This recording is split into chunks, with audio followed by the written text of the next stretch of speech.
Hello दोस्तों, स्वागत है आपका आज की क्लास में। आज है 2 जुलाई। तो चलिए देखते हैं पेपर 2 में आज कैसा प्रश्न आया है। हम लोग हिंदी के 30 प्रश्नों को सॉल्व करेंगे और देखेंगे कैसे कैसे प्रश्न पूछे गए हैं।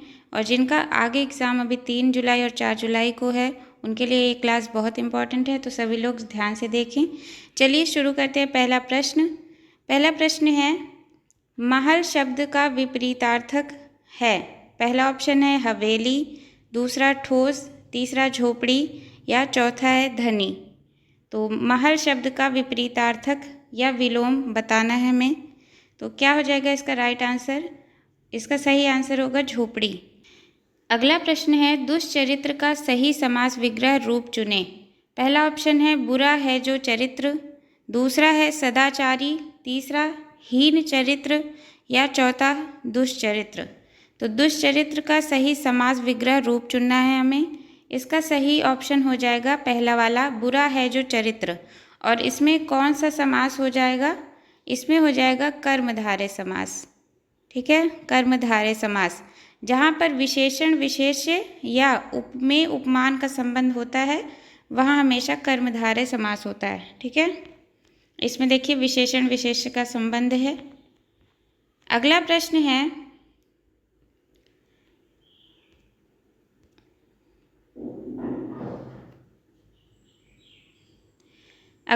है, निम्नलिखित में संबंध बोधक अव्यय को पहचानिए। पहला है सच, दूसरा अवश्य, तीसरा की ओर या चौथा क्योंकि। तो इनमें से संबंध बोधक अव्यय कौन सा है? तीसरा वाला, सी ऑप्शन सही है, की ओर संबंध बोधक अव्यय है। ठीक है। अगला प्रश्न है, उसका सिर खुजलाता है, यह कौन सी क्रिया है? पहला ऑप्शन है अनुमति बोधक संयुक्त क्रिया, दूसरा सकर्मक क्रिया, तीसरा अवकाश बोधक संयुक्त क्रिया और चौथा है अकर्मक क्रिया। तो इसका राइट आंसर क्या होगा?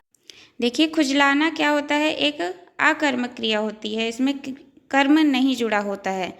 तो ये इसका राइट आंसर हो जाएगा डी वाला, अकर्मक क्रिया। ठीक है, आगे बढ़ते हैं। अगला प्रश्न है, निह प्लस चल का संधि रूप क्या है?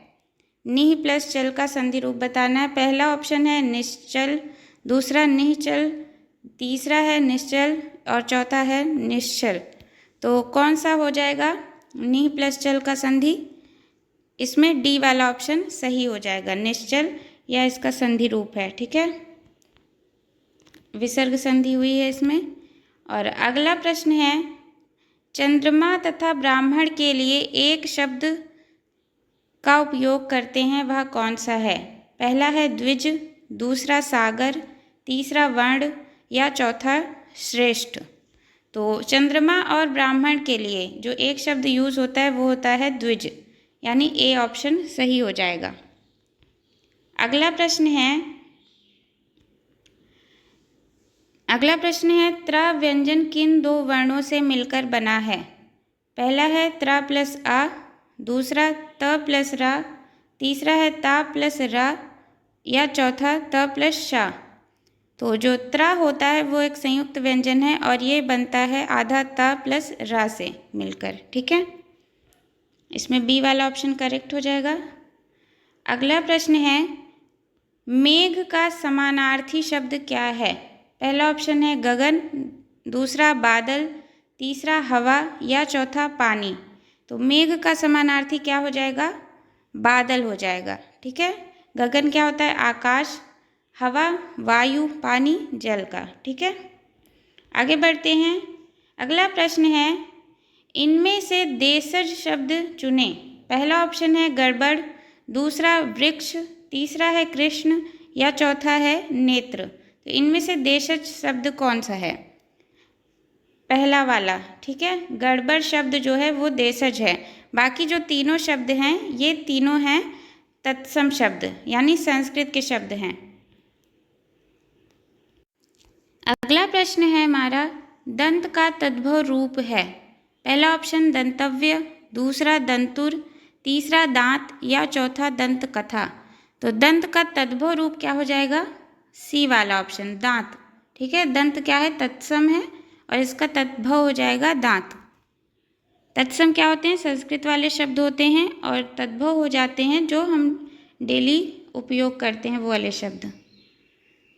र के साथ उ या उ की मात्रा कहाँ लगती है? पहला ऑप्शन है बीच में लगती है, दूसरा ऊपर लगती है, तीसरा नीचे लगती है, या डी वाला ऑप्शन है अलग से लगती है। तो क्या होगा इसका सही आंसर? इसका राइट आंसर हो जाएगा बीच में। ठीक है, ए वाला ऑप्शन करेक्ट हो जाएगा। रा की मात्रा कहाँ लगाते हैं? जैसे हम रूप लिखते हैं तो कहाँ लग रही मात्रा? बीच में, ना ही नीचे ना ऊपर। ठीक है, रा में ऊ या बड़े ऊ की मात्रा बीच में लगती है। अगला प्रश्न है, भैंस का दूध कितने रुपए लीटर है? इस वाक्य में दूध कौन सी संज्ञा है? पहला ऑप्शन है समूहवाचक संज्ञा, दूसरा जातिवाचक संज्ञा, तीसरा द्रव्यवाचक संज्ञा, या चौथा भाववाचक संज्ञा। तो दूध शब्द जो है वो क्या हो जाएगा? सी वाला ऑप्शन करेक्ट हो जाएगा, द्रव्यवाचक संज्ञा है। ठीक है, अगला प्रश्न है, श्याम पानी पीता है, बताइए कि इसमें क्रिया किस प्रकार की है? पहला ऑप्शन है एक कर्मक क्रिया, दूसरा द्विकर्मक क्रिया, तीसरा शक्तिबोधक संयुक्त क्रिया, या चौथा वाला इच्छाबोधक संयुक्त क्रिया। तो श्याम पानी पीता है में कौन सी क्रिया है? एक कर्मक क्रिया है, इसमें एक ही कर्म है। ठीक है, इसमें पानी पीता है यानी पीने का प्रभाव किस पे पड़ रहा है? कर्म, यानी पानी पे पड़ रहा है, और कर्म कितना है? एक ही है, तो एक कर्मक क्रिया हो जाएगी। ठीक है, अगला प्रश्न है उचित विराम चिन्ह लगाइए, मुझे आम, सेब, केला और अंगूर पसंद है। अब इसमें हमें विराम चिन्ह के साथ वाला ऑप्शन करेक्ट ढूंढना है। पहला ऑप्शन है मुझे आम, इसमें देखिए कॉमा नहीं लगा, ये गलत हो जाएगा। बी, मुझे आम, सेब, केला और अंगूर पसंद है, ये सही है लग रहा है। सी, आम, सेब और केला के बीच में कॉमा नहीं है, ये भी गलत है, और इसमें बीच में कॉमा नहीं लगा, ये भी गलत है, यानी बी वाला ऑप्शन ही हमारा करेक्ट है। ठीक है, इसमें सही विराम चिन्हों का प्रयोग हुआ है। अगला प्रश्न तरंग तुरंग युग्म शब्दों का सही अर्थ चयनित कीजिए। तरंग और तुरंग का सही अर्थ हमें चयन करना है। पहला ऑप्शन उल्का भूकंप, दूसरा बहस विवाद, तीसरा है कंपन हवा, और चौथा है लहर अश्व। तो इसमें राइट आंसर हो जाएगा डी वाला। ठीक है, यानी तरंग का अर्थ होता है लहर और जो तुरंग का अर्थ होता है वो होता है अश्व। ये दोनों पर्यायवाची हैं। ठीक है, अगला प्रश्न है मेरा विचार है कि आज घूमने चलें, यह कौन सा वाक्य है? पहला ऑप्शन मिश्र वाक्य, दूसरा संयुक्त वाक्य, तीसरा सरल वाक्य, या चौथा प्रश्नार्थक वाक्य। तो मेरा विचार है कि जहाँ की लगा हो उसमें कौन सा वाक्य हो जाता है? मिश्र वाक्य। ठीक है, मिश्र वाक्य है ये। अगला प्रश्न है चुल्लू भर पानी में डूब मरना का अर्थ है? पहला ऑप्शन है कम पानी में डुबकी मारना, दूसरा पानी में तैरना, तीसरा शर्म अनुभव करना, या चौथा नहाने कम पानी इस्तेमाल करना। तो इसमें जो सी वाला ऑप्शन है यही इसका सही आंसर है, शर्म अनुभव करना। ठीक है, अगला प्रश्न है मेज पर पुस्तक रखी है, यह कौन सा वाक्य है? पहला है प्रश्नवाचक वाक्य, दूसरा मिश्र वाक्य, तीसरा सरल वाक्य, या चौथा संयुक्त वाक्य। तो ये कौन सा वाक्य है? सरल वाक्य है। ठीक है, सी वाला ऑप्शन सही हो जाएगा। अगला प्रश्न है निम्न में से पाई जाने वाली व्यंजनों के साथ नीचे तिरछी रेखा के रूप में लगे र युक्त शब्द को चुनिए। ठीक है, पहला ऑप्शन है सक्रम, दूसरा सकर्म सरकम, तीसरा है सकर्म, चौथा है सकरम। इसमें बता दिया है सीधे सीधे कि नीचे तिरछी रेखा में पाई वाला शब्द हमें ढूंढना है, तो ये एक में ही दिख रहा है। ठीक है, पहले वाले ऑप्शन में इसका पहला वाला ऑप्शन सही हो जाएगा, ए सक्रम। ठीक है, अगला प्रश्न है, ध्यानपूर्वक यह शब्द किस क्रिया विशेषण का उदाहरण है? पहला ऑप्शन है कालवाचक, दूसरा परिमाणवाचक, तीसरा रीतिवाचक या चौथा स्थानवाचक।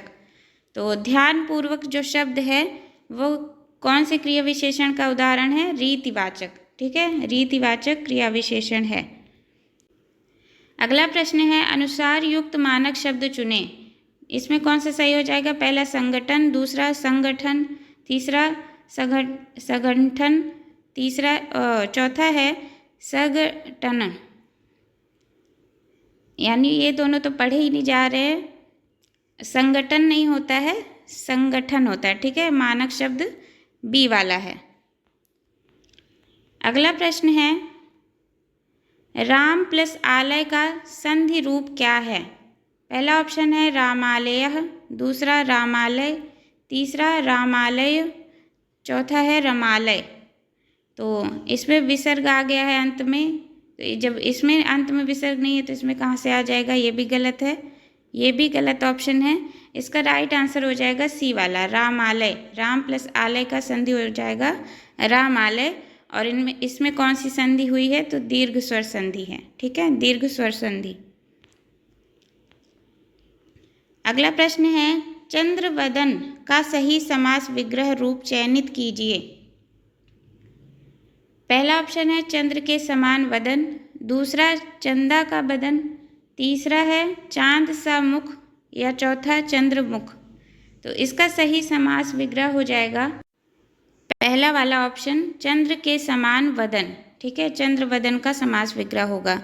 और इसमें भी कौन सा समास है? तो कर्मधारय समास इसमें भी है। अगला प्रश्न है, घाट घाट का पानी पीना का अर्थ है। पहला ऑप्शन घाट घाट घूमना, दूसरा काफ़ी अनुभव होना, तीसरा बेकार घूमना या चौथा गली गली घूमना। तो घाट घाट का पानी एक मुहावरा है और इसका सही अर्थ हो जाएगा बी वाला ऑप्शन, काफ़ी अनुभव होना। अगला प्रश्न है, किला कीला युग्म शब्दों का सही अर्थ है। पहला ऑप्शन है समय कील, दूसरा कीड़ा मच्छर, तीसरा है कीट पतंग या चौथा दुर्ग लोहे या अन्य धातु की बनी कील। किला क्या होता है? दुर्ग होता है।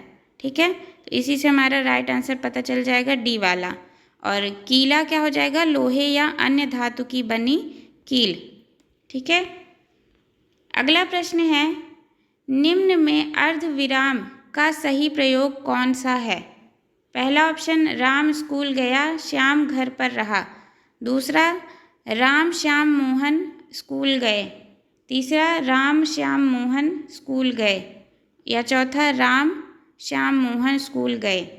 तो इसमें जो सही प्रयोग हुआ है अर्धविराम का वो हुआ है पहले वाले ऑप्शन में। ठीक है, पहला वाला ऑप्शन सही है। अगला प्रश्न है, संयुक्ताक्षर शब्दों में व्यंजन के बीच क्या नहीं होता है? यानी जो संयुक्ताक्षर शब्द होते हैं, जैसे अगर लिखा है कच्चा, कच्चा, ठीक है, ये हो गया संयुक्ताक्षर। तो इसमें क्या नहीं होता है? पहला अनुस्वार, दूसरा स्वर, तीसरा व्यंजन, चौथा विसर्ग। तो इनमें जो संयुक्ताक्षर होते हैं उनमें क्या नहीं होता है? बीच में स्वर नहीं होता है। जब स्वर हटा देते हैं तभी वो संयुक्त हो पाते हैं, दो व्यंजन संयुक्त हो जाते हैं। स्वर रहेगा तो दोनों अलग अलग व्यंजन रहेंगे।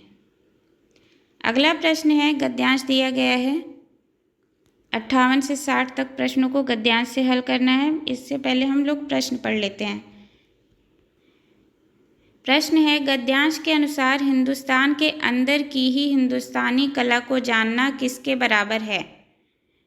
अगला प्रश्न है, गद्यांश के अनुसार उत्तराखंड के ऐपण को उत्तर प्रदेश में किस नाम से जाना जाता है? और अगला प्रश्न है, गद्यांश के अनुसार रिक्त स्थान की पूर्ति कीजिए। कलाओं का अद्भुत संसार हमारी संस्कृति की क्या है? डैश दिया है। गद्यांश पढ़ लेते हैं, हमें आंसर ढूंढना है इसी में। वास्तव में उत्तराखंड में जिसे ऐपण कहते हैं उसे राजस्थान में मंडवा, गुजरात में सत्तिया, महाराष्ट्र में रंगोली, बिहार में अरिपन, मध्य प्रदेश और उत्तर प्रदेश में चौक पूरन। देखिए ये वाला हमारा राइट आंसर हो जाएगा, उत्तर प्रदेश में चौक पूरन। फिर आगे बढ़ते हैं। दक्षिण भारत में कोलम के नाम से जाना जाता है। ये रंगोली चित्रकला सभी किसी विशेष मांगलिक अवसरों पर बनाए जाते हैं। कलाओं का यह अद्भुत संसार हमारी संस्कृति की पहचान है। ये रिक्त स्थान दिया गया था ना, ये वाला वाक्य। पर हम यह भी जानते हैं कि हिंदुस्तानी कला जितनी हिंदुस्तान में दिखाई पड़ती है, इससे कहीं अधिक उसके बाहर भी है। यह ध्यान देने की बात है कि यहाँ की कला अन्य देशों में किसी प्रकार विकसित और सुरक्षित है। वास्तव में हिंदुस्तान के अंदर की ही हिंदुस्तानी कला को जानना उसकी आधी ही कहानी जानने के बराबर है। ठीक है, उसे पूरी तौर पर समझने के लिए हमें बौद्ध धर्म के साथ साथ मध्य एशिया, चीन और जापान तक जाना चाहिए। तिब्बत और बर्मा और श्याम में फैल कर नए रूप धारण करते हुए और फुटकर नए सौंदर्य पेश करते हुए हमें देखनी चाहिए। हमें सारे आंसर मिल चुके हैं। हम प्रश्न पढ़ते हैं। इसमें क्या पूछा था? हिंदुस्तान के अंदर की ही हिंदुस्तानी कला को जानना किसके बराबर है? पहला ऑप्शन बाहरी दुनिया के जानने के बराबर, दूसरा आधी कहानी जानने के बराबर, तीसरा अन्य देशों की कलाओं को जानने के बराबर, या चौथा अपनी संस्कृति को जानने के बराबर। तो इसका राइट आंसर हमें मिला था आधी कहानी जानने के बराबर, बी वाला ऑप्शन। ठीक है, अगला प्रश्न है, उत्तराखंड के एपण को उत्तर प्रदेश में किस नाम से जाना जाता है? तो ये भी हमने पढ़ लिया था, चौक पूरन नाम से। और अगला प्रश्न, रिक्त स्थान जो था, कलाओं का अद्भुत संसार हमारी संस्कृति की क्या है? तो डी वाला ऑप्शन हो जाएगा, पहचान है। ठीक है, तो ये रहे हिंदी के 30 प्रश्न। अगर क्लास पसंद आई हो तो क्लास को लाइक कर दीजिए, शेयर कर दीजिए अपने दोस्तों के साथ, और मेरे चैनल को भी ज़रूर सब्सक्राइब कर लीजिए। फिर मिलते हैं नेक्स्ट क्लास में।